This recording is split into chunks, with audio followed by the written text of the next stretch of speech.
8장부터 10장까지는요,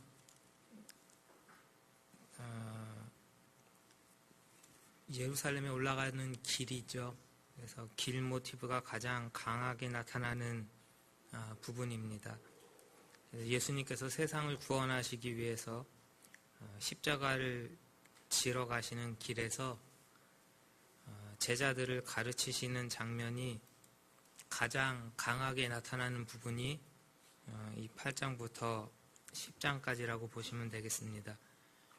여기서 예수님께서 3번의 순환 예고를 하시죠. 그래서 우리가 지난주는 추수감사절이었으니까요. 그 전주로 돌아가 보시면 첫 번째 순환 예고를 하시죠.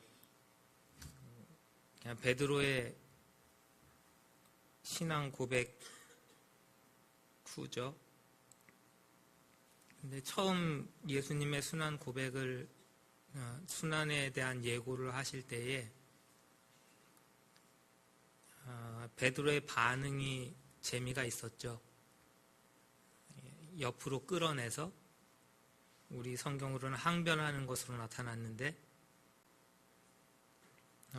예수님과 그의 가시는 길에 대해서 꾸짖는 거죠. 그래서 예수님이 사탄아 내 뒤로 물러가라 하고 도리어 베드로를 꾸짖는 장면을 보셨을 겁니다. 그리고 가르치셨던 것이 누구든지 나를 따르려거든 자기 부인이죠. 자기 부인과 예수님의 십자가를 지고 자기의 십자가를 지고 그 길을 따르라는 가르침을 주신 것이 첫 번째 순환 예고와 함께 주요하게 나타났던 가르침입니다. 그리고 오늘 읽은 부분이 이제 두 번째 순환 예고를 하시죠. 우리가 읽은 바로 윗부분에 있어요. 그렇죠? 31절에 제자들을 가르치셔요. 그리고 사람의 손에 넘겨져서 죽임을 당하고 3일 만에 살아날 것을 가르치셔요. 그런데 32절에 보면 여전히 그들이 깨닫지 못합니다. 그리고 그렇게 두 번째 순환 예고와 함께 또 하나의 제자도를 가르치시는 장면을 오늘 읽게 되는 겁니다. 누가 크냐죠. 사건의 발단은 누가 크냐입니다. 그러면 누가 크냐라는 이런 논쟁이 일어나게 된 배경이 있을 거 아니에요. 왜 제자들은 누가 크냐를 따졌을까요? 그러니까 첫 번째 이런 순환 예고가 있은 다음에 있은 다음에 우리는 성경을 가지고 추론을 해보는 겁니다. 등장하는 이야기가 변화산 사건이죠. 그때 예수님이 누구를 데려가시나요? 12명의 제자가 있는데요. 3명만 또 특별히 데리고 가시네요. 베드로하고 야고보하고 요한이에요. 그래서 그 친구들은요, 올라가서 예수님이 변화되시는 것도 보죠. 모세와 엘리야와 예수님이 막 대화하시는 것도 보죠. 천상의 이 지상에서 보지 못한 천상의 모습을 보고 여기가 좋사오니 하면서 내려가지 맙시다 하고 있는데 저 밑에서는요, 지금 나머지 제자들은 뭐 하고 있을까요? 산 아래에서는 지금 난리가 났어요. 어떤 사람이 귀신 들린 자기의 아들을 데려왔어요. 제자들에게 귀신 좀 쫓아달라고. 근데 못 쫓아냈죠.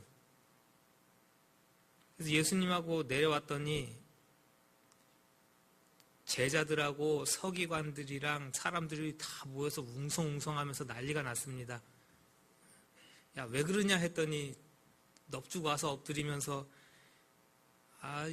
당신의 제자들에게 내가 귀신 들린 우리 아들 데려왔는데 다 달라붙어서 쫓아달라고 했는데도 못해요. 그러니까 성경 좀 안다는 성경학자들도 와가지고 도대체 이게 무슨 일이냐 달라붙어가지고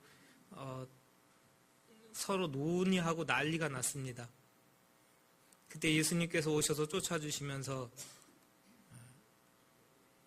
나중에 뒤로 이제 부른 거죠, 제자들. 왜 우리는 못 쫓아내나요? 했더니 그래서 기도의 가르침을 주시죠.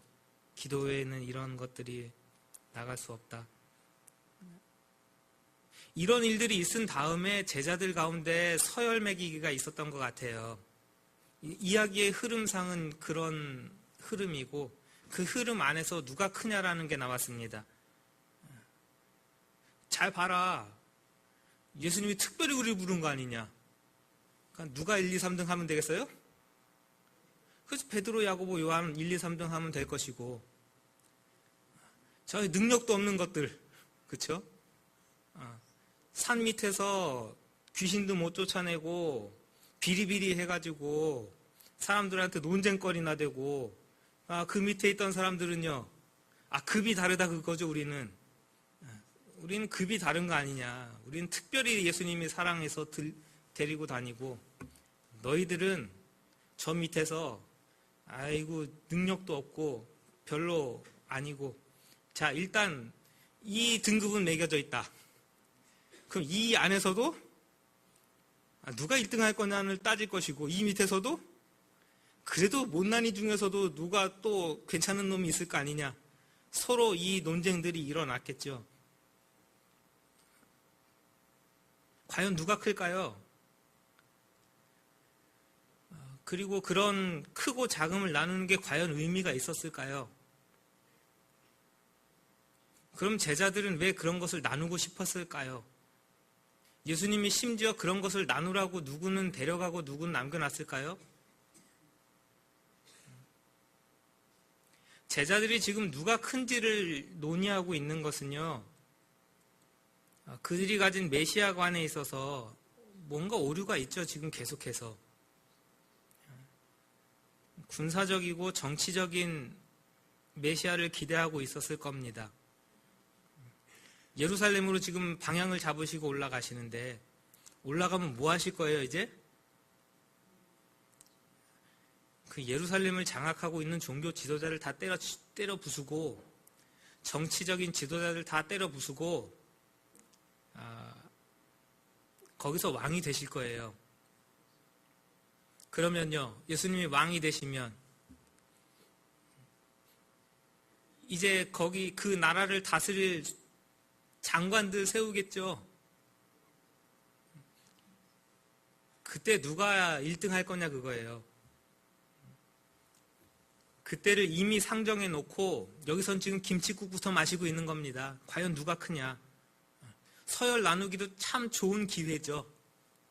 우린 특별하고 그렇게 분명한 서열을 매겨놓고 차지할 분량도 어느 정도는 미리 정해놓고 그리고 예루살렘에 가면 그 다음에는 편할 거 아니에요 서로.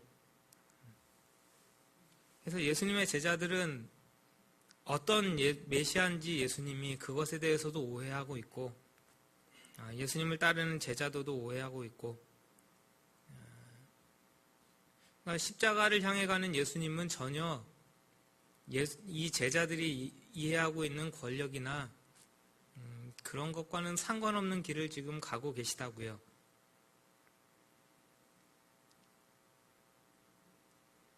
그런 누가 크냐를 지금 십자가를 지러 가시는 길을 같이 가면서 도대체 누가 크냐라는 것을 따지고 있는 제자들이 참 한심스러울 수 있죠. 근데 사실 성경 속에서 보여주는 이 제자들의 모습이 현실에서 고스란히 나타나고 있다는 것을 우리는 볼 수 있어요. 동일한 문제입니다. 모두의 문제는 아니겠지만 그러니까 교회가 세상에서 얻지 못하는 권력을 얻을 수 있는 통로가 되는 거죠. 그런 식으로 인식되는 경우들이에요. 교회 밖에서는요,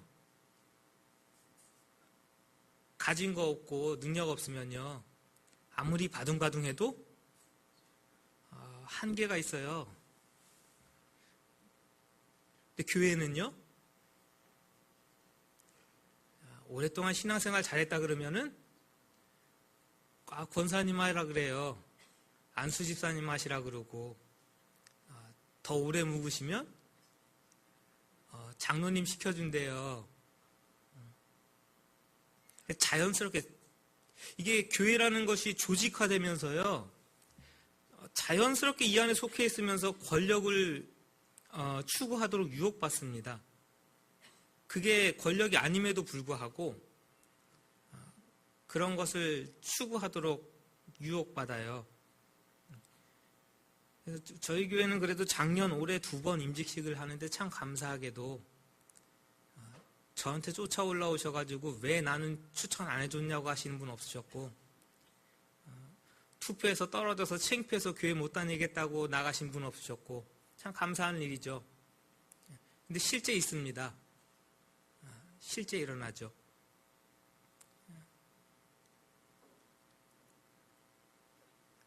그 목사만 되면은 다 올라왔나요? 그렇죠. 그거 있죠. 노회 가면요, 노회장 한번 해봐야죠. 총회 가면요. 그래서 이름만 되면은 아는 대교단에서도요, 금권 투표가 나 찍어줘라 하면서 돈이 오고 가는 경우들이 드러나가지고 창피한다는 경우가 많죠. 창피당하는 경우가 많아요. 그게 실제 일어나는 사태라고요. 더 큰 권력을 위해서라면 하나님 나라 안에서도 그런 일들을 자행할 수 있는 거예요.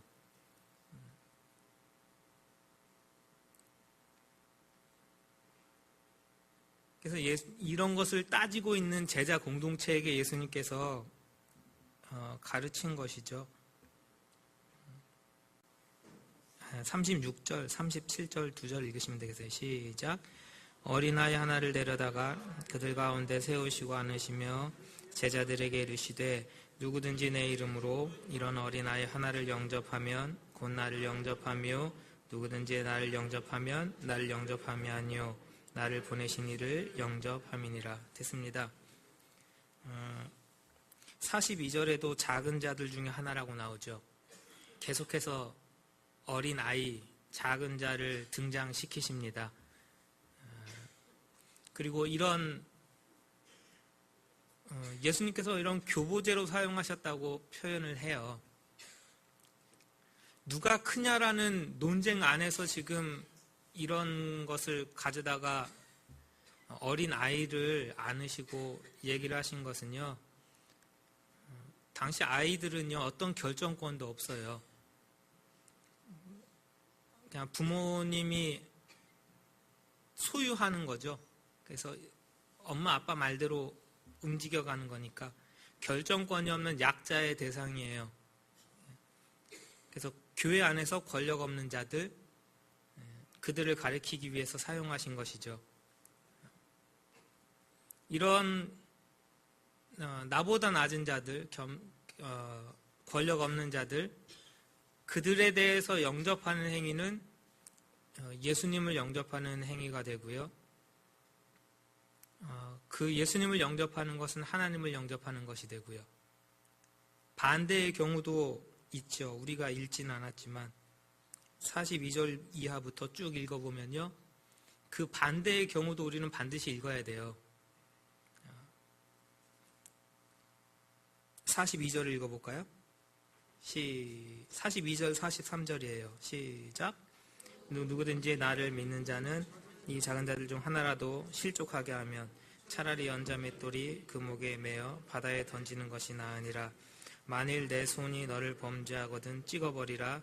장애인으로 영생에 들어가는 것이 두 손을 가지고 지옥 곧 꺼지지 않는 불에 들어가는 것보다 나으니라. 굉장한 심판을 이야기하시죠. 우린 이런 것도 귀담아서 들을 필요가 분명히 있는 거예요. 단순히 영접하면은 예수님을 영접해요. 하나님을 영접하는 거예요. 그러나 내가 누가 크냐를 따지면서 다투면서 나보다 연약한 자를 받아주지 못하는 것은 차라리 연자맷돌을 목에다가 걸고 바다에 빠지는 것이 낫겠다라는 것은 굉장한 심판에 대한 이미지죠. 게다가 그 뒤에는 손이 그러면 손을 찢고, 발이 그러면 발을 찍어버리고, 눈이 그러면 눈을 빼버려라. 그리고 구원을 얻는 것이 낫다. 그러니까 이런 식으로 이해하시면 곤란합니다. 지금 제자 공동체를 얘기하고 있는 거예요. 우리 한 사람 한 사람도 되지만 우리 교회 공동체예요, 지금. 이 공동체 안에서 누가 크냐라는 분쟁이 일어난 거죠. 그것에 대해서 가르치시고 교정하시는 방법을 예수님이 이런 식으로 표현하신 거니까, 진짜 이거 찍어내고 하면 사지 멀쩡한 사람 우리 가운데 누가 있습니까? 신명기 14장 1절을 보시면요, 어떤 경우에든지 신체를 훼손하는 건 금하고 있고, 뭔가 이유를 대가지고 뭐 눈썹 밀고 이런 것도 다 금하고 있어요. 그럼 예수님께서 이런 하나님의 계명들이 있고 말씀들이 있는데, 이것을 거부하고 신체를 훼손하라고 지금 가르치셨을 리가 없어요. 그럼 문맥에 비추어 보면요, 이게 굉장히 상징적으로 주신 명령이라는 것을 볼 수 있는 겁니다. 손이 되죠.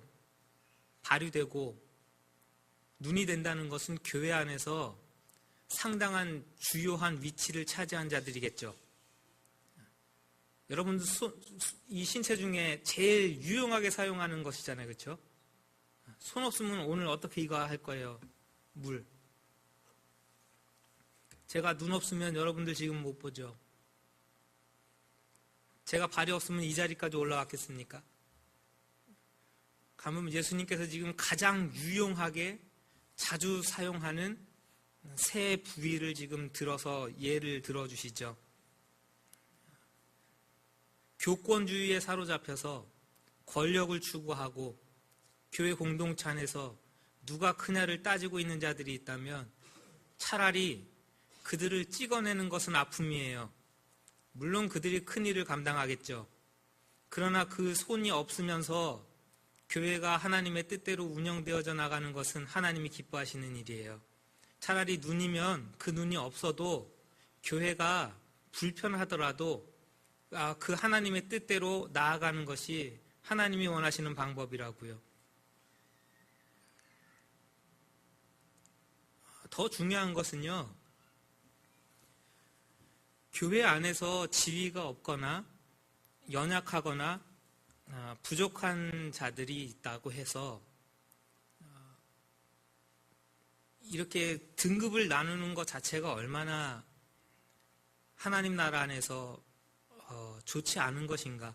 그럼 만약에 그것이 좋지 않다라는 것이라면 어떻게 하는 것이 우리가 서로 좋은 것인가 하는 것도 분명히 알려주시는 거죠. 서로를 존귀한 자들로 봐주는 거예요. 그러라고 어린 아이들을 안고 얘가 나다라고 하신 거예요. 그렇죠? 우리는 사람과 사람이 대할 때는요, 높은 지위에 있는 사람에게 가서는 되게 깍듯하게 합니다. 근데 이게 이렇게 되면요, 나는 위에 있고 이 사람은 밑에 있는 태도로 바뀌는 거죠. 나라는 사람이요, 대하는 태도가 이 사람이 나보다 위에 있느냐, 나와 같으냐, 나와 아래에 있느냐를 따라서 말하는 것도 틀려지고 행동하는 것도 달라지고 다 그렇게 되어진다고요. 그건 세상의 이치예요. 세상의 이치예요. 사장님이면 사장님 같이 대한다고요, 직원들에게. 직원이면 사장님에게 대하는 것처럼 대한다고요. 사장님에게 막말하십니까? 저 오늘 취직해가지고 계약직 사원으로 들어왔어요. 사장님에게 막말할 수 있나요? 오시면은 굽신굽신이겠죠. 내가 사장님인데요. 내 말 한마디면 오늘 직업을 잃을 수 있는 자들이에요. 그러니까 소위 말하는 갑질이 횡행하는 거죠.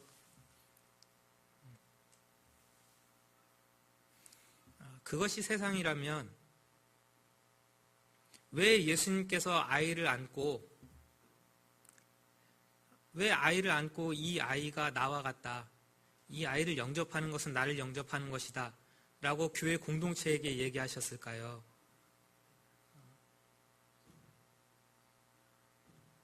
과연 우리는 상대방에게 대할 때에 예수님 대하듯이 하고 있는가 하는 겁니다. 예수님께서 가르치시는 것은 그거예요. 누가 크냐라는 것은 내가 크기 때문에 작게 여길 수 있고, 내가 저 사람보다 위에 있다는 것을 상정하는 것인데요. 예수님께서는 그것을 이렇게 뒤바꿔 놓으신 거죠. 어린아이를 예수님같이 대한 거예요. 너희들 지금 나를 스승이라고 여기고 내 뒤를 따라오면서 예수님 하면서 따라오는데, 여기에다가 대할 때는 그렇고 어린아이 대할 때는 그렇고 그렇게 하지 말고 여기 대할 때도 이렇게 놓고 예수님같이 대하는 것이, 그것이 교회 공동체 안에서 서로를 대하는 태도입니다 라는 것을, 누가 크냐라는 논쟁 가운데서 예수님께서 그런 식으로 가르치시는 것이죠.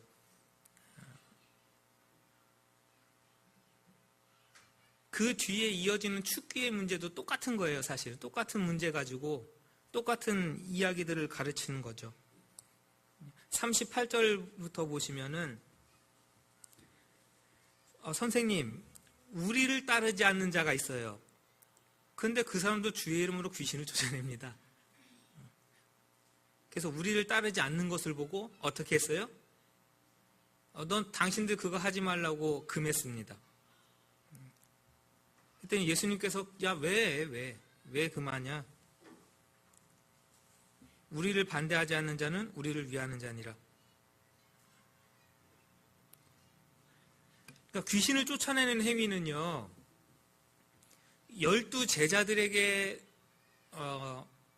하도록 기대된 행위예요. 예수님이 제자를 모으시고 부르시고 귀신 제하는 권능을 주시고 나가서 귀신 쫓아내게 하시고, 그것이 예수님이 제자를 부르신 사건부터 지속적으로 있었던 일이라고요. 우리가 1장부터 8장까지 지속적으로 하나님의 나라는 그렇게 싸우면서 전투하면서 옵니다. 그 권세를 예수님과 제자들이 가진 거죠. 그것을 지속적으로 이렇게 보면서 온 거잖아요. 이 12제자가 해야 될 일들을 하는 사람이 또 생겨났어요. 그 사람들도 예수님 따라다니면서 기적을 체험했겠죠. 예수님을 믿었을 겁니다. 그리고 그들도 권능을 주셨을 거예요. 그리고 제자들이 해야 될 일들을 같이 하고 있죠. 도와주면서.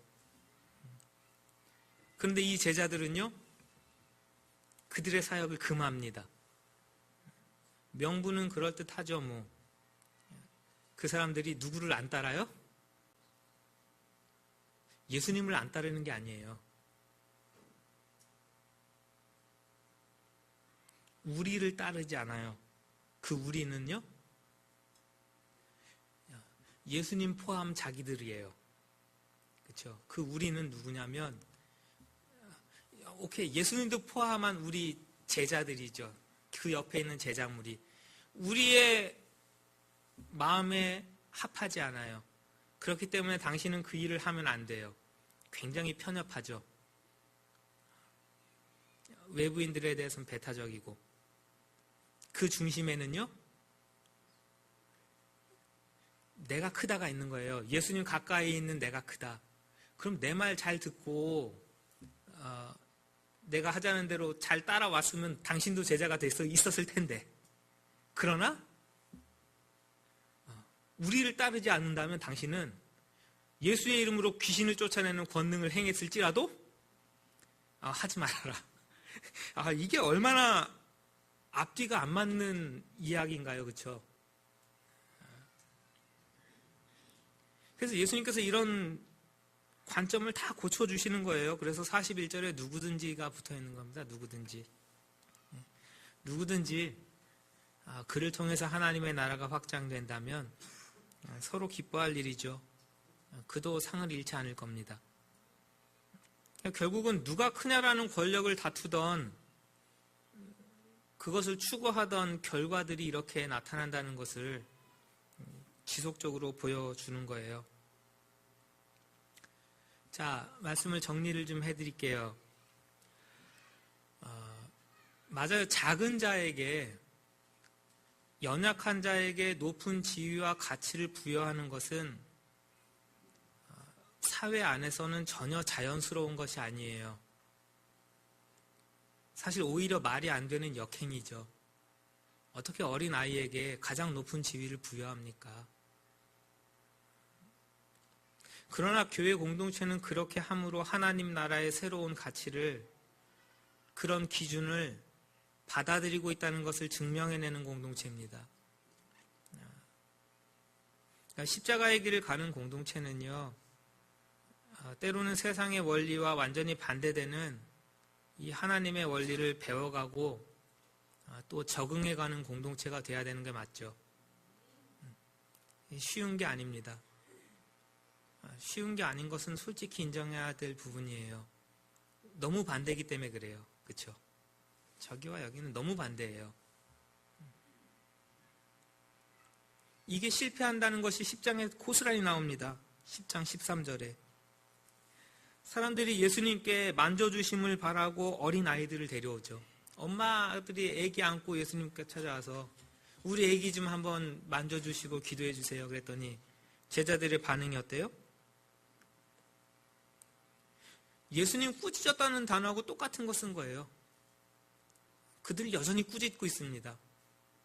이렇게 어린 아이들을 예수님처럼 용납해라라고 친히 그 자리에서 예수님, 저 같은 말도 안 되는 목사가 여러분들에게 설교한 것도 아니고 예수님께서 친히 그 앞에 서셔서 어린 아이들을 그렇게 용납해라라고 가르친 것에 대해서 들었는데도 불구하고 여전히 실패죠. 사실은 아주 뼈아픈 실패입니다. 예수님께서 노하셨어요. 14절에 보시면 어린 아이들을 내게 오는 것을 금하지 말아라. 하나님의 나라가 이런 자의 것이다.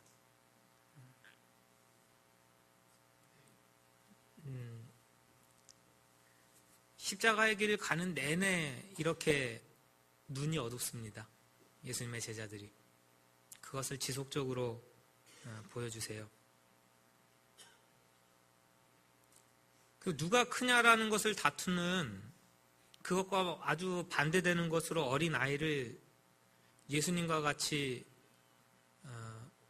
받아들여줘라 하는 것이 갖는 굉장히 중요한 함의는요, 이 이야기에서 제일 중간에 있는 것을 40절로 보는 거예요. 33절부터 50절까지 이 이야기에서 이렇게 합니다. 이게 성경을 연구하시는 분들이 원어를 쭉 늘어놓고 서열을 매겨서 여기서 중요한 게 뭐지 하고 찾아내는 작업들을 해요. 그러면서 제일 가운데 가운데 딱 드러나는 게 뭐냐 하면 40절이에요. 우리를 반대하지 않는 자는 우리를 위하는 자니라. 이게 나온답니다. 그래서 여러 가지 설명들을 붙여놓죠. 우리는 서로 나누고 비교하고 서열을 매기고 우리 교회만 옳고 우리 교단이 옳고 개신교가 옳고 이런 식으로 나 아니면 다른 사람은 뭔가 이상하고 틀린 것 같고, 물론 이단을 다 받아들이자는 얘기는 아닙니다. 그렇게 함으로 일어나는 일들이 뭐냐? 결국은 다툼이라는 얘기고 싸움이라는 형태가 되는 것이니까요. 그것을 금하시는 것이라고 보는 겁니다. 그리고 9장의 마지막 마침이 50절인데요. 우리 성경 펴놓으셨으면 우리 50절을 같이 한번 읽고 마치시죠. 50절 같이 했습니다. 시작. 소금은 좋은 것이로되 만일 소금이 그 맛을 잃으면 무엇으로 이를 짜게 하리요? 너희 속에 소금을 두고 서로 화목하라 하시니라. 아멘. 사람마다 불로써 소금침을 함을 받으리라. 이게 심판의 이미지가 분명히 있는데 여러 가지 의미 설명을 합니다. 소금은 1차적으로는 지혜를 상징하기도 하고, 물론 소금은 무조건 좋은 것으로 나와요. 성경 안에 썩지 않게 하고 맛을 내고. 그래서 복음도 제자도 세상에 소금과 같이 비유를 하시죠. 너희 속에, 너희 가운데거든요. 너희 안에 소금을 두고 서로 화목하라는 화목으로 이 비유를 마치세요. 그냥 결국 누가 크냐라는 것은 서로 다투게 되어 있죠. 그래서 토론하고 쟁론한 거죠. 34절을 보면. 그거는 교회 안에, 공동체 안에 분명히 쟁론이 일어날 것이고 다툼이 일어날 것입니다. 그러나 마지막 예수님께서 소금 이야기를 하시면서 너희 가운데 소금을 두라라는 이야기를 하신 것을, 이것에 대해서는, 식탁 이미지라는 것에 대해서는 누구도 반기를 제시하지 않아요.